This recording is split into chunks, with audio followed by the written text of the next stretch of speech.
Hey guys, what's going on here? So today I am at my locals here at Cerberus Legion Games, and my buddy Ricky here just topped 4th place with the Ninja deck, and I'm gonna have him just go ahead and explain to you all how to build it and how to play it. So when you're ready, good sir.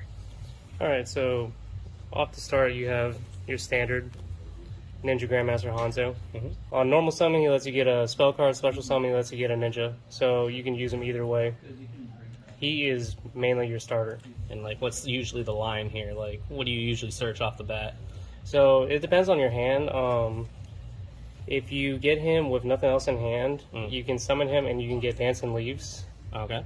Dancing Leaves will let you trigger, and then you can special summon another ninja from deck on your opponent's turn. If you special summon him and you want to get another ninja to your hand, most of the time I'll go for Mitsu, because she can special summon herself. And if you have a face down ninja monster while she's on the field, she can flip herself and the other one and negate the monster effect. Alright.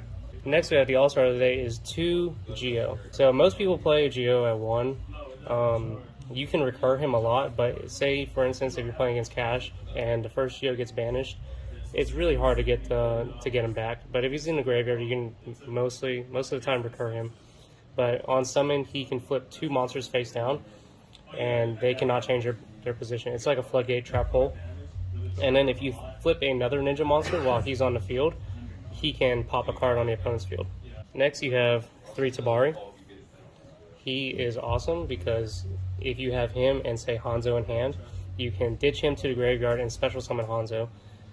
And then if he's on the field or if he flip summons or special summons the turn, he cannot be destroyed by battle or card effect. And he also has the effect to quick fusion the turn, any turn, like in the main phase, battle phase, your turn, and opponent's turn. He's just really good. You can use monsters on the field or your hand, and he doesn't have to use himself to quick fuse. Next we got the 1 Baku, the 1 Kagero, and the double green ninja.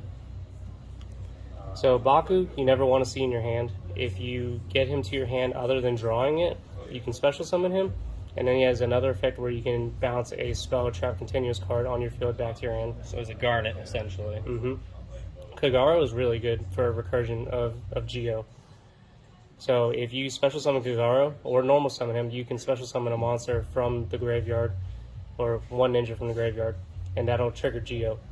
Also, he has effect while he's in the graveyard. If the opponent targets a ninja you control, exactly 1, you can special summon him from the graveyard and return that monster to the hand. Green Ninja, he is basically just a Book of Moon. If you set him face down and he goes to the graveyard, you can Book of Moon 1 monster your opponent controls. But that one can flip still? Okay. Next, you have 3 Mitsu. She is your monster negate, and she can special summon if you control a ninja in hand. So say you have a set ninja monster, and you have her on the field, you can flip her and then flip the other monster, and you negate the activation of the opponent's monster effect.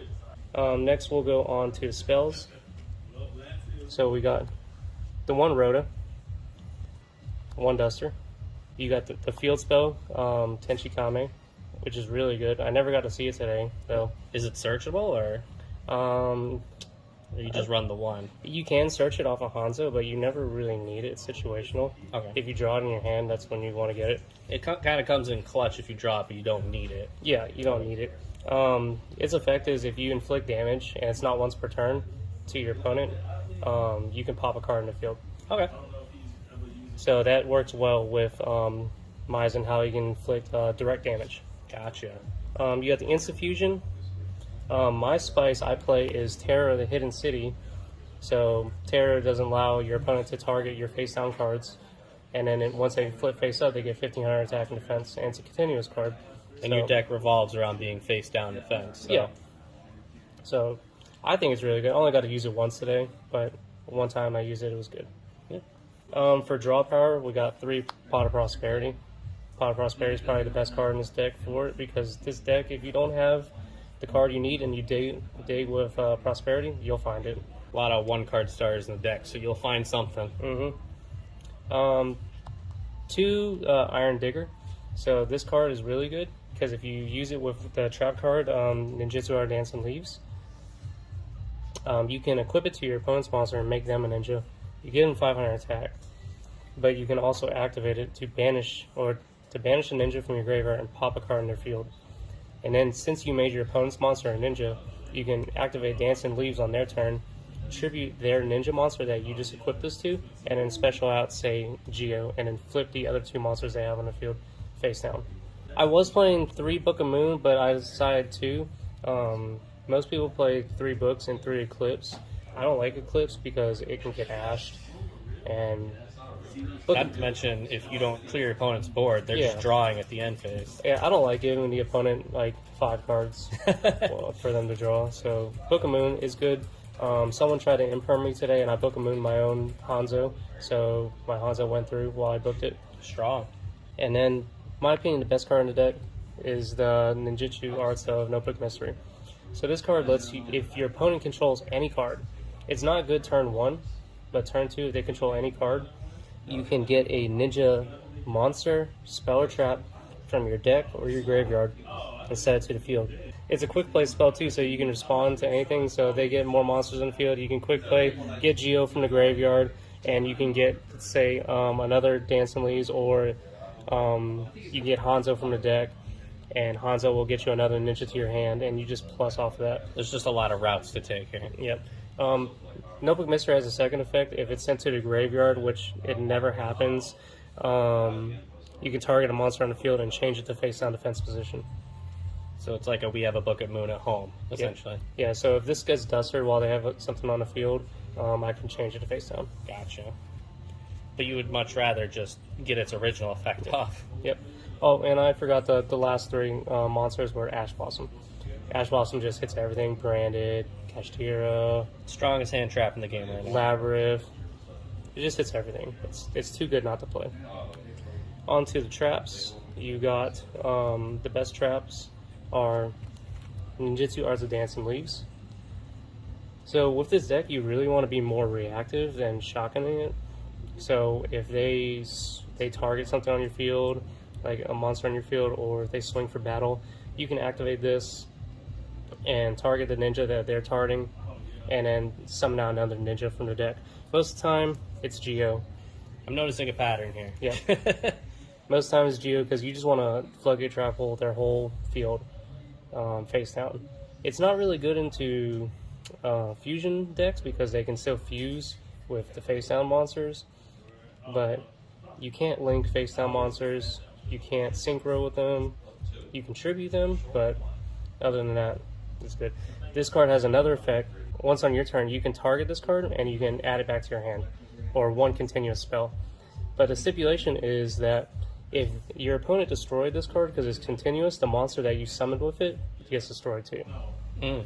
So did that ever come up today or no? It did not. People do not read. So that was very beneficial. The other ninja trap card we have is Duplication. Duplication you only really need at 1 because you're probably only going to resolve it 1 time. Your main target is, say you have Hanzo on the field with Dancing Leaves. You Dancing Leaves, target Hanzo, and then you bring out Geo. And then say you have Duplication already set, you activate Duplication whenever they try to do something, you target Geo, and since he has 8 stars, you can bring out ninjas up to 8 stars. So most of the time, you're going to do 4 stars for Hanzo. You know, do 1 Tabari, 2 Tabari, 1 face down, and then 1 Mitsu. So you just turned 1 monster into 4. Yep, 1 monster into 4. And so now that you have the Mitsu on field with a face down, if they activate a monster effect, you can flip her, and you can flip the other Tabari, and you can negate the monster. Now you have 2 quick fusions. You can only use 1 in turn, and you also get the search off of Hanzo for a monster when you do that. So if they try to do anything else, you can quick fuse and do multiple different things. Good stuff. And once again, Duplication is searchable, right? Duplication is searchable off of Hanzo, Ninjutsu Notebook Mystery, and then the last 3 traps is Impermanence, because It's just a goated trap card. It's also a really good way to avoid getting triple tactics other than Ash. On to the extra deck. Since we're playing in cash, you have to play 3 Maizen, and honestly, even if it wasn't cash, you run through all of these guys a lot. So why is this good against Cash specifically? If you book their whole field face down, you can attack directly with Maizen. Any ninja on the field with Maizen on the field can attack directly. Okay. And he has a secondary effect. If your opponent activates any monster, you can special summon a monster from the deck to the field. Gotcha. And then if you have a face down monster on the field, Maizen cannot be targeted for battle. So the next 3 we have is Yagamaru, the Armor Ninja. He is your instant fusion target, and he's also your quick fusing target with Tobari after you do duplication. Because once he's fused, he comes to the field, you banish 1 ninja from your graveyard, and then you destroy a card in their field. The other instant fusion target you have is Millennium Eyes Restrict, and then you have Ultimate Great Ninja, or Ultimate Great Insect. So some people are looking at this card and they're saying, hey, you don't have a level 8 insect or a level 7 insect in your deck. How are you making this? Aren't one of the ninjas an insect? Yes, so Mitsu is your insect, and it states in there you can special summon this card from your extra deck with a insect with 2,000 or more defense. She has 2,100, and also with an equipped spell. So if you draw Mitsu with Iron Digger, you can bring out Great Insect. Without fusing, you just summon it? Yep. Wow. Just 2 cards, and you bring out that. It's a 3k beater. If you have a field spell on the field, or I believe it's if there is a field spell on the field, you can quick effect in the battle phase destroy all your opponent's monsters. Wow. So even if they have like Pressure Planet, you can just pop the whole board. Yep. For our links, some people play 2 Saizo. I really don't ever go into them. I went into them once today. It was actually pretty good, but most of the time you're only going into Maizen. Saizo, you can set 1 Ninjutsu Art Spell Trap card from your deck once per turn. And then for the others, you got Dark, Phoenix, Unicorn, and Access Code. Our typical link climb strategy. Never really went to these. If I drew Prosperity, I normally got rid of every single one of those, and I went for Prosperity 6. But they're there just in case. Yep. Especially with D-Barrier being relevant, and they're calling fusions, they're calling... Right, because D-Barrier was made before links existed. Links will get around it. The last 2 cards I never really use because it's hard to get level 4s on the field, or 2 level 4s on the field. You got Blade Armor Ninja and Excite Knight. Excited Knight is just Zeus at home, essentially. But what is the ninja? So Blade Armor Ninja, you detach a material from this card, and it lets your ninjas, one of your ninjas attack twice. Gotcha. In turn. So rarely, if you have Maizen on the field with, let's say, Iron Digger attached to it, and you detach 1 from Blade Armor Ninja, target Maizen, you have 6k double attack. You just directly. swing for a game, essentially. Yeah. Wow. Very rare occurrence, but if it happens, it happens. It does, yeah. It's really hard to get 2 level 4s on the field at the same time, besides duplication. Who all is level 4 in the deck? Just Hanzo and... Hanzo and Kagaro. Side deck, you got 3 Draw and Lockbird. It's pretty standard. probably one of the best hand traps, I think, in this format, because it just hits almost everything. Branded adds to hand, cash adds to hand. The only thing it's weak to, I think, is Labyrinth, because they're only going to add 1 and then pass. Right. The next thing, Grave of the Super Ancient Organism, which is really good against Branded and Cash. Yeah. So, level 6 or higher, special summon monsters cannot activate their effects. I considered running that, but I didn't have a deck that would fit it. Cards for time is Spooky Dogwood. Life points. Yep.